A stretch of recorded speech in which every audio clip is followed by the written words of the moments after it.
আউযুবিল্লাহি মিনাশ শাইতানির রাজিম বিসমিল্লাহির রহমানির রহিম। অডিয়েন্সের বক্তব্য দেওয়ার কথা ছিল, যেহেতু আমি 27 নম্বর ওয়ার্ডের বাসিন্দা, এক সময় আপনাদের ভোটে নির্বাচিত কাউন্সিলর ছিলাম। আমার সামনে সব চিত্রই আছে, আপনারা যেটা বলবেন সেটা আমি জানি। আর পাশাপাশি 31 নম্বর ওয়ার্ডে আমাদের এখান থেকে যেতে হবে, সেখানে একটি ঘর পুড়ে গেছে, সেই জায়গায় যে আমাদের সমবেদনা জানাতে হবে। আজকে 27 নম্বর ওয়ার্ড কর্তৃক আয়োজিত সাংগঠনিক সভা সম্মানিত সভাপতি জনাব মাসুদুল হক হারুন, উপস্থিত আছেন সাংগঠনিক সভার মধ্যমণি, প্রধান অতিথি যিনি আগামী দিনে ত্রয়োদশ জাতীয় সংসদ নির্বাচনে ধানের শীষের সম্ভাব্য প্রার্থী হিসেবে দুয়ারে দুয়ারে ঘুরে বেড়াচ্ছেন, যার অক্লান্ত পরিশ্রমে খুলনা মহানগর রাষ্ট্রের শক্তিশালী মহানগর হিসেবে মাথা উঁচু করে দাঁড়িয়েছে। সেই ছাত্র দলের সোনালী অতীত, যুব দলের সোনালী অতীত, খুলনা মহানগর বিএনপির সম্মানিত সাধারণ সম্পাদক জনাব শফিকুল আলম তুহিন উপস্থিত আছেন।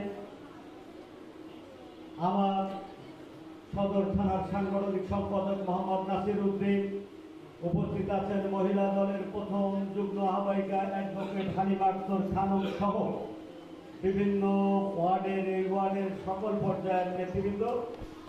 সদর থানার পক্ষ থেকে আপনাদেরকে সংগ্রামী সালাম এবং শুভেচ্ছা জানাচ্ছি।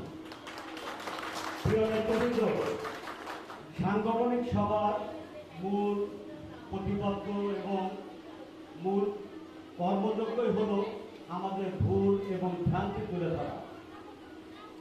ভুল ভ্রান্তি যেটা থাকবে সেটাকে শুধরিয়ে সামনের দিকে আমাদের অগ্রসর হওয়া। দেশটা তারেক রহমান করেছে, ঐক্যবদ্ধ বিএনপির কোনো বিকল্প নাই।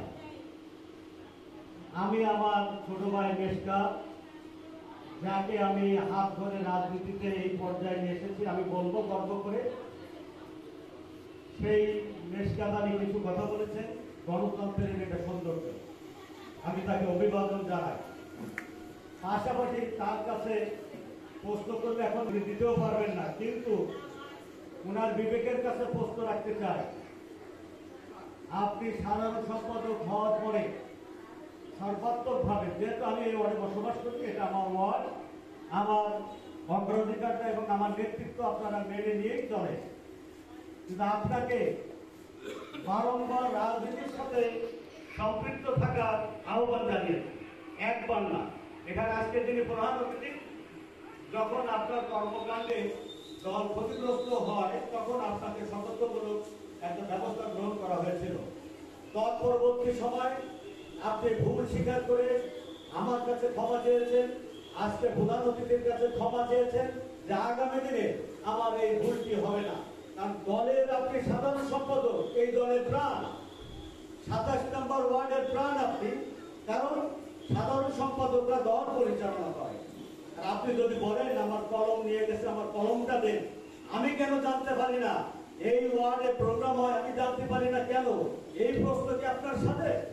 এটা তো আপনার চরম ব্যর্থতা। আপনি দল চালাবেন, আপনি জানেন না প্রতিটা মিছিল মিটিং দলের প্রোগ্রাম থ্রো করলে আপনি তো সরকারকে ঝাঁপিয়ে পড়বেন। আপনি আসেন না, আপনি নির্দিষ্ট একটা স্থানে বসে আপনি রাজনীতি করেন না দলদারি করেন, আমার বোধগম্য হয় না। আমি বারংবার আপনাকে বলেছি, বুকে হাত দিয়ে বলেন, আমি আপনাকে বারংবার বলেছি রাজনীতি করো, রাজনীতি করো, দল করো না। দল যদি করতে হয়, ওই দলদারি যারা মাস্তানি করে, এমনি দলদারি করে, সেটা আমাদের জিনিস। তুমি এখানে 27 নম্বর ওয়ার্ডের একজন সাধারণ সম্পাদক, তোমার কাছে মানুষ জিজ্ঞাসা করবে আগামীকালকের প্রোগ্রাম কি, সেন্ট্রাল কমিটিতে প্রোগ্রামগুলো দেয়, সেই প্রোগ্রাম কি আপনাকে জানাতে হবে? আপনি জানাবেন সবাইকে। আপনি যেদিন থেকে আপনার দায়িত্ব আমার বুঝিয়ে দেওয়া হলো, তারপরের দিন থেকে আপনি আবার গায়েব হয়ে গেলেন। আপনাকে বারবার বলেছি দলের সাথে সম্পৃক্ততা আপনি বাড়ান, আপনি দলের নেতা কর্মীদের কাছ থেকে দূরে সরে যাচ্ছেন, বারবার বলেছি, আপনি শোনেন নাই, কর্ণপাত করেন নাই। কারণ দল তার দলের নিজ গতিতেই চলবে, আমার মতো হুমায়ুন কবির না থাকলে এই দল বসে থাকবে না, শূন্যস্থান পূরণ হবে। আপনার কর্মকাণ্ড দিয়ে আপনাকে সামনে এগিয়ে যেতে হবে। আপনি তো শিক্ষিত, আপনি তো সবই জানেন, আপনাকে কেন বারবার আমাকে বলতে হয়? আপনি সিরাতুল মুস্তাকিমের চলতে বিশ্বাস করেন না। আপনাকে আজকে না বলা হবে, কালকে দলের কোন কর্মকাণ্ডে আমার বিশ্বাস, আমি আশা করবো আপনি থাকবেন। আর যদি না থাকেন তার দায়িত্ব আপনাকে বহন করতে হবে। আমি বারবার বলছি, আমার মনে হয় আমি কয়েক হাজার বার আপনাকে বলছি, সাবধান, আপনি রাজনীতির ট্র্যাকে চলেন। এই দল 27 নম্বর ওয়ার্ড, এই দল একটা শক্তিশালী দল। সেই ওয়ার্ডের আপনি একজন সাধারণ সম্পাদক, আপনাকে নিয়েই আজকে কথা হচ্ছে। কারণ অন্য কারোর কথা বললে হয়তো অনেক কথা বলতো, কারণ আমি তো এই ওয়ার্ডের বাসিন্দা, সেই কারণে বলছি। আপনাকে আহ্বান করবো, এখনো সময় আছে। আপনি যদি মনে করেন একই কথা, আমি জানি না, আমি জানি না, কার কাছে বলছেন? আপনি কার কাছে বলছেন? মানুষ শুনলে হাসবে। আপনি সাধারণ সম্পাদক, আপনি কিছু জানেন না। কিসের সাধারণ সম্পাদক? এখানে তো আরো দুটি ওয়ার্ডের সাধারণ সম্পাদক বসে আছে, তারা তো দল পরিচালনা করে।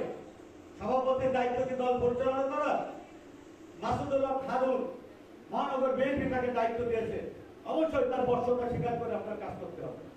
দলের নির্দেশনা মেনে আপনাকে কাজ করতে হবে। আপনি এখনো পর্যন্ত একই বক্তব্য আজকেও দিলেন, 27 নম্বরে মাসুদুল্লাহ খারুন এসেছে। আপনাকে মনে করতে হবে, তারেক রহমান যেমনি খুলনা মহানগর কমিটি দিয়েছে, যারা এই কমিটিকে অবজ্ঞা করেছে, তারেক রহমানের নির্দেশনাকে যারা অমান্য করেছে, তারা আজকে নর্দমায় পতিত হয়েছে। মহানগর বিএনপিতে সিদ্ধান্ত নিয়েছে, থানা বিএনপিতে সিদ্ধান্ত নিয়েছে, অবনত মস্তকে সেটা মেনে নিয়েই রাজনীতি করতে হবে। এটাই শিষ্টাচার। থানা বিএনপি যাদেরকে থানার ডেডিকেটেড করেছিল, এটা তো আপনার দায়িত্ব না।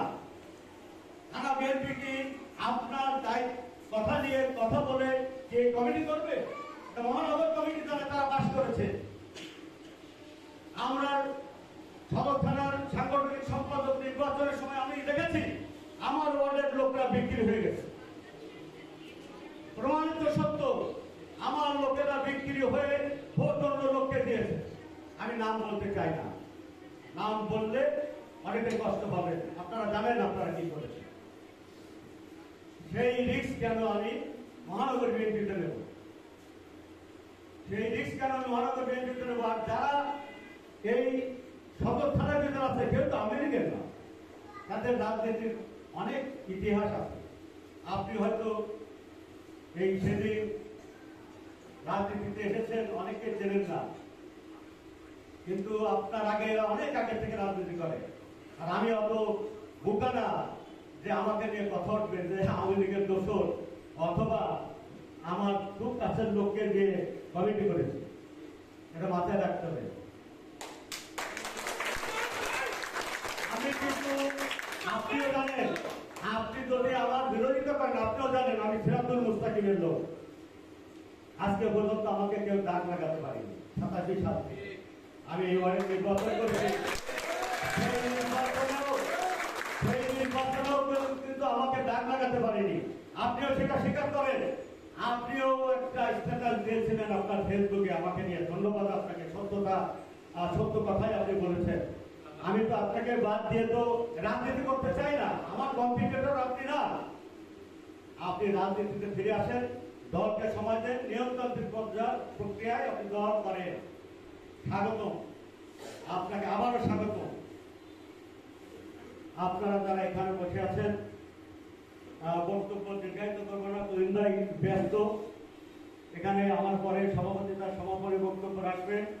আমি চাই সকলকে নিয়ে দল করতে, কাউকে বাদ রেখে দল করা যায় না। আপনাদেরকে আহ্বান করব, রাজনীতির সঠিক ধারায় চলেন। রাজনীতি কি সেটা আগে বোঝেন, রাজনীতি কিভাবে করতে হয় আগে শেখে, তারপরে দল করে। আল্লাহ রাসূল সাল্লাল্লাহু আলাইহি ওয়াসাল্লাম বলেছিলেন, তোমরা হজ করতে আসো, কিন্তু হজের আহকাম না জেনে হজ করতে এসো না। এটা আল্লাহ রাসূল সাল্লাল্লাহু আলাইহি ওয়াসাল্লামের বক্তব্য। রাজনীতির শিষ্টাচার, রাজনীতির নিয়ম কানুন না জেনে রাজনীতি করলে পদে পদে ভুল হবে। সকলকে ধন্যবাদ। বাংলাদেশের জিন্দাবাদ, বাংলাদেশের জাতীয়তাবাদ জিন্দাবাদ, শহীদকে অমর হোক, দেশ জিন্দাবাদ। আগামী নিশ্চিত রাষ্ট্রনায়ক আমাদের নেতা তারেক রহমান জিন্দাবাদ। ইনশাআল্লাহ দেশে থাকলে আবার দেখা হবে, কথা হবে। সকলকে ধন্যবাদ।